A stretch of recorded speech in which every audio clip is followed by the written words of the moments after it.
Tapping, అధికార దుర్వినియోగం, అహంకారం, ఫ్యామిలీ పవర్ పాలిటిక్స్, సిట్టింగుల అరాచకాలు, మళ్ళీ మళ్ళీ వారికే టికెట్లు ఇచ్చిన వైనం, ఇవన్నీ లోపాలున్నాయి. ఆ పాపాలై శాపాలుగా మారాయి. అందుకే జనం ఈసడించుకున్నారు. ఆ అహంకారానికి తాత్కాలిక విరామం ఇవ్వాలనుకున్నారు. శాశ్వత విరామం కాదు, గుణపాఠం చెప్పాలనుకున్నారు. ఎవరిని ఎక్కువ కాలం నెత్తినెక్కించుకోవద్దని తెలంగాణ ప్రజలకు తెలుసు. అందుకే కేసీఆర్ తనకు తానుగా సభల్లో ప్రకటించుకున్నట్టుగా, నేను ఓడితే నాకేం కాదు, నీకే నష్టం, నేను ఫామ్ హౌస్ లో రెస్ట్ తీసుకుంటా అనే బెదిరింపు మాటలు తెలంగాణ జనంలో మరింత ఆగ్రహాన్ని రగిలించాయి. బెదిరింపులకు, బ్లాక్ మెయిలింగ్లకు, నియంత పోకడలను ఇక్కడ భరించే అంత సీన్ లేదు. అందుకే ఆ నష్టం ఎలా ఉంటుందో చూద్దామని తెలిసి కాంగ్రెస్ కు ఓటేశారు ప్రజలు. కేసీఆర్ ను గద్దెదించారు. గంపెడు హామీలిచ్చి గెలిచిన రేవంత్ అన్నీ చేయకపోగా ఉన్నవి కూడా ఎసరు పెట్టారు. ఇలా నేను చేయడానికి కారణం కేసీఆర్.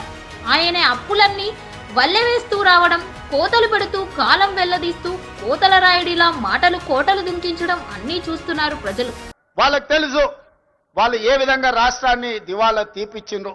క్యాన్సర్ ఉండి చనిపోయే ముందు ఏ విధంగా ఉంటాడో రాష్ట్ర ఆర్థిక వ్యవస్థను చంద్రశేఖరరావు గారు క్యాన్సర్ బారిన పడేసినట్టు పడేసి 8,29,000 కోట్ల రూపాయలతో మాకు అప్పచెప్పిండు. మిత్రులారా, ఆనాడు ధనిక రాష్ట్రం 16,000 కోట్ల రూపాయల మిగులు బడ్జెట్ తోని అప్పచెప్తే 10 ఏళ్లలో 8 లక్షల కోట్ల రూపాయల అప్పు చేశాడు. ఇవన్నీ చాలవంటూ చర్చ పెట్టండి. ఎక్కడ పడితే అక్కడ మీరు 10 ఏళ్లలో చేసింది మేము 18 నెలల్లో చేశాం అనే మాటలు కేసీఆర్ కు మించిన అహంకారపు మాటలే అవుతాయని రేవంత్ గ్రహించలేకపోతున్నారు. 2 ఏళ్ల కాలంలో ఏం చేయడానికి స్కోప్ లేదు. అది జనాలకు తెలుసు, సీఎం రేవంత్ కు తెలుసు. ఏం జరగలేదని ఎందుకు మరి అంత డాంబికం? మాకు టైం ఇవ్వరా అని నువ్వే అంటి కదా తెలంగాణ సీఎం రేవంత్. ఇన్ని లక్షల కోట్లకు అప్పులు కట్టడమే సరిపోతుంది అని నువ్వే అంటావు. అసలు అప్పు ఎక్కడా పుట్టడం లేదని నువ్వే అంటావు. నన్ను కోసినా ఏం చేయలేనని డీలా పడిపోయి దివాలా రాష్ట్రం ఇదని ప్రపంచానికి పదే పదే చెబుతావు. ఇన్ని వేరియేషన్స్ ఉన్న సీఎంకు బహుశా నువ్వే అయి ఉంటావు. ఈ లెక్కన ఈ విషయంలో మాత్రం కేసీఆర్ ను మించిన గనుడవి నువ్వే. మరి జనాలేమనుకోవాలి?